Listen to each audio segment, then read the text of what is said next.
Epic music. Boom. Sound effects. Stunning landscapes. Jurassic Park type music. Motivational music. I don't want to pay for music, so this is what you get. Madeira. Purchasing guide or something. Purchasing simplified guide. Madeira. Music. Do, do, do. Okay, so you want to go to Madeira, you want to book some hikes, but you're a little confused. This is to help you with that. Um, okay, so first of all, you don't need to book all the hikes on the island. There's only specific ones that you need to book, the popular ones. So here it's like PR1 to 28, and they're all kind of numbered, like PR1, 1.1, 1.2, 1.3. I'll kind of explain that in a little bit because it is kind of confusing, and I only really fully understood it after we were there. But that's the first thing to know. You don't need to book for like all the hikes, but if it's a popular like main one, then you definitely do.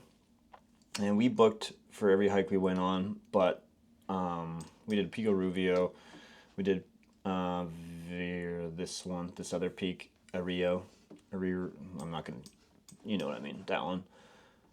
Just essentially the two halves of, or the two ends of PR1 trail, and we do have to book those. We did those. We did the coastal hike here, the San Lorenzo hike, which is PR8, which was a good hike, and then we also did PR17, which just comes out of here, I think. Yeah. So this one was sick too. But we booked them all. You don't need to book them all in advance. I would look at the dates when you're traveling, a couple weeks in advance maybe, and just see if things are starting to book up. When we went, it was like the shoulder season, like mid-May kind of thing, and for most of them we didn't need to book in advance. However, like a few days before we left, PR8, like the coastal hike, filled up, so we were only able to book like an afternoon hike instead of like a sunrise one. So definitely look in advance, and it's worth planning ahead. And PR1, PR1's the main one. If you actually want to do the full PR1, then you need to definitely book that one probably a couple weeks in advance because that one fills up. It's also, they're doing maintenance, so there's only a few days of the week that it's actually open that you can actually hike it. When we were there and we did like this one, you kind of walk to a gate where you can't go past, because that's where they're doing trail maintenance and stuff. And a bunch of dudes who are doing maintenance like walked out of there and stuff, so they're actively working on it. Anyways, this is how you book, and I'll do a different video on recommendations. So, how you book. So first of all, if you're doing like research, you can use this Madeira. Visit Madeira.com, and there's a lot of good info here. You can just type in on Google like PR 1.1 or 1 or whatever if you like have an idea of what hikes you want to do, and there's all this like detailed information. I would go this route rather than using all trails, because all trails on the island is confusing because there's too many trails, and so you could probably do this exact trail like 15 different ways because so many different hikes intersect. Maybe that's not so true with the PRs because those you have to book, but with anything else that's not a PR, it can get pretty confusing. So let's say you wanted to do PR 1.1 and you looked it up, how to get there. If you click on that, it shows you exactly Google Maps where the trail starts, which is sick. This is a long one that hikes all the way up to, I don't know if it's all the way to Pico Rubio, but it's hiking to that area anyway. Tons of elevation gain, and whatnot. But anyways, I digress. So if you want to book a hike, essentially you go to simplifica.madeira.gov.pt here, select your language up top, and then go to ticketing. Oops, just click on it. And then you go payment for fees for access to classified hiking trails. And that takes you to this list. So, like I said, don't need a pass. You don't need to pay for all the trails, just the ones on this list. But they're like definitely the more popular ones, and it's just a way to regulate the amount of people. So when we were there, we did PR8, the coastal one, and there was somebody actually sitting at the gate checking your QR codes, which was good because like I can't imagine how full it would be if he wasn't turning away people that didn't have the pass because it was already crazy crowded on that trail. So we booked this one for the afternoon because it was all filled up for the morning for bookings. But I definitely would recommend some of these more popular ones to do them early in the morning because otherwise they fill up really quick. So if you do them for sunrise, that would probably be best. We did Pico Rubio for sunrise, and that was it was stunning and totally worth it. But B, by the time we got back down to the trail, then it was really starting to fill up like the parking lot, and that's what we did with PR8. By the time we got there, because we got a late start that day, it was like crazy crowded, and so like that's all the way here. This is like your parking lot, and we had to park all the way like down here somewhere, and people were still piling behind us, so we had to walk like all the way up here just to get to the hike, and then you do the whole hike. But yeah, just keep that in mind. So definitely book early.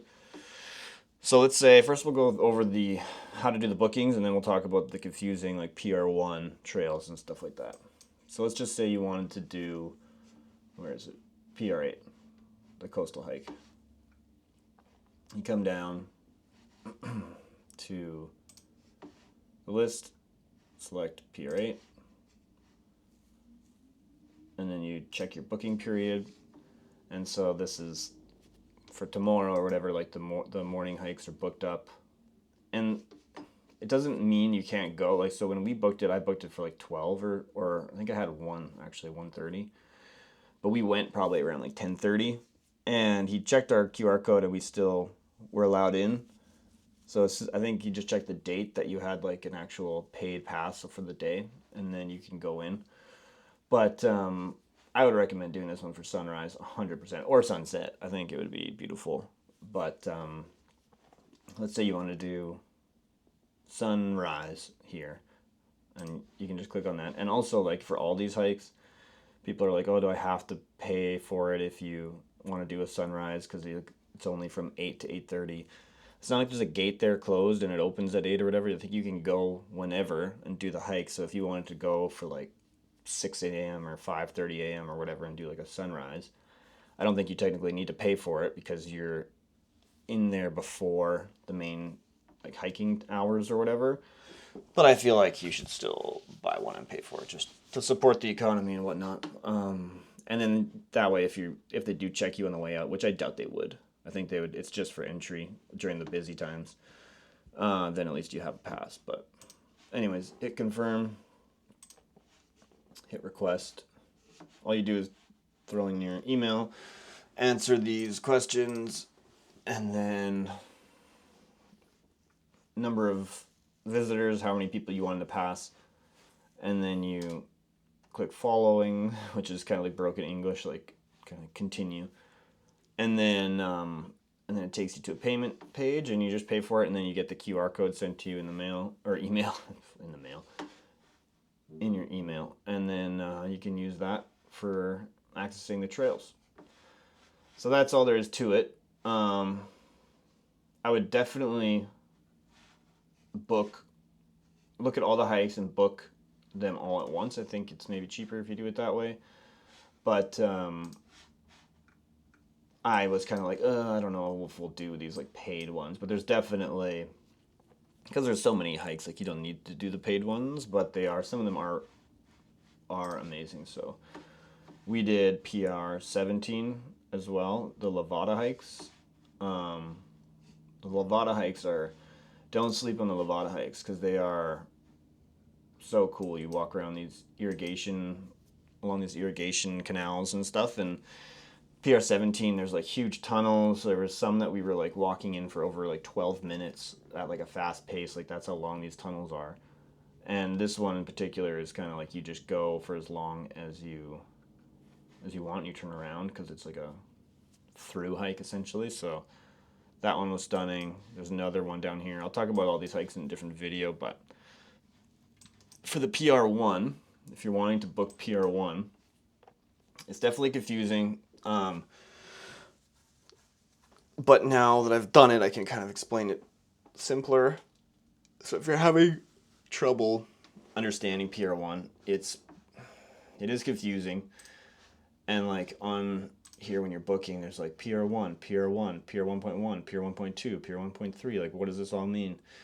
So essentially because the trail hasn't been open for like a few years, I think 2 years or something, the main trail, because it was damaged from I think wildfires actually or something like that. Anyway, they've repaired it now so that it's usable, but they're still working doing maintenance on it, so that's why it's only available for like certain certain days of the week. It's only usable. Let me see if I can go back here. Yeah. So let's see. Is this the one? Yeah, that's the one. Okay. See, it's still confusing even though I know exactly what's going on. So the full PR1 is only open select days a week. Right now you can still book in advance, but like all these days they're still doing ongoing like trail maintenance.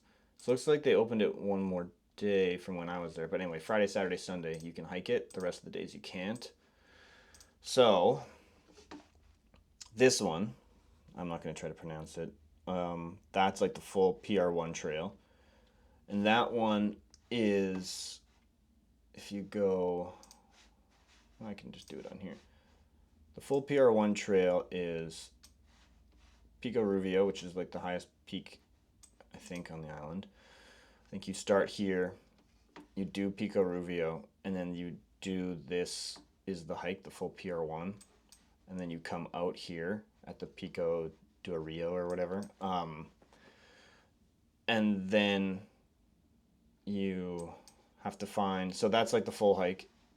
And this is the middle section. This is the part that's like under maintenance right now.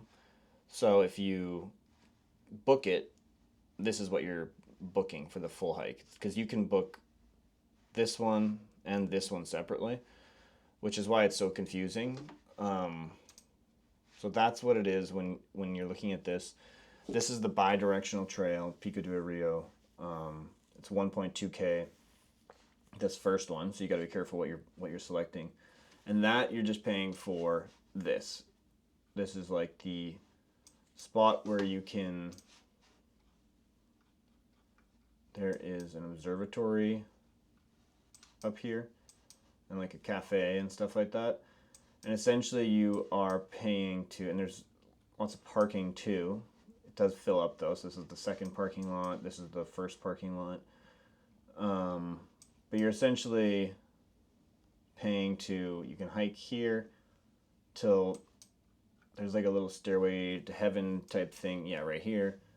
And there's like a spot somewhere right around here. It's not very far where you have to turn around. There's like a gate, and that's where like that middle section is. So if you're paying for this first hike, the bi-directional trail 1.2K, that's what you're paying for. You're just paying for this area. And when we were there was nobody checking, and there was definitely people on there that didn't pay for it, but I'd still say it's a good idea to buy it, because also you're supporting the economy again, and whatever, you might as well buy it. And then if you buy the PR 1.2, so Pico Ruvio Trail, that one is here. This is Pico Ruvio, and this is the parking lot. This is PR 1.2. So the parking lot's here, and this is the hike to Pico Ruvio. We did this one for sunrise. It was stunning. 100% recommend that. And it was actually a bit more of a hike, whereas this one is like, I don't know, anybody could do it. Like, could do it in jeans and whatever. It's pretty chill. This one is also pretty chill in terms of like the whole thing is you're walking on like cobblestone basically. So it's a very prominent path that you're walking on. It's not like backcountry hiking by any means, but at least there is like elevation gain and stuff here, so it felt a little bit more like a hike, which was nice. So that's what it is with these different PRs. They're different sections. So this is like the end section. This is the front section. They're both there and back trails. Whereas this one, if you book this one, this is the one way exclusive between the two peaks. So that's the proper PR one trail. So that's where the confusion is.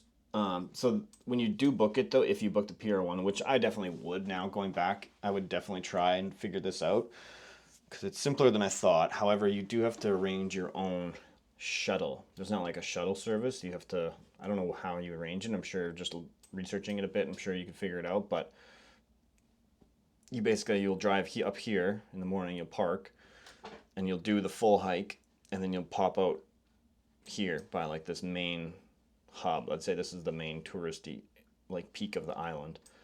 But then you have to get a shuttle to take you. I think it's about like an hour drive because like even though the parking lots are close as the crow flies, you'd have to go down and like all the way around to get up, and these roads are really windy and steep and they take a long time, so it's like a long drive to get back to your car.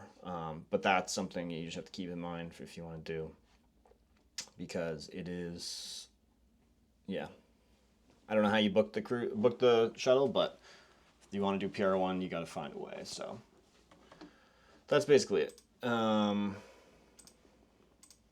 Yeah, that's the confusion, is like the different sections of the path, but that's my way of explaining it.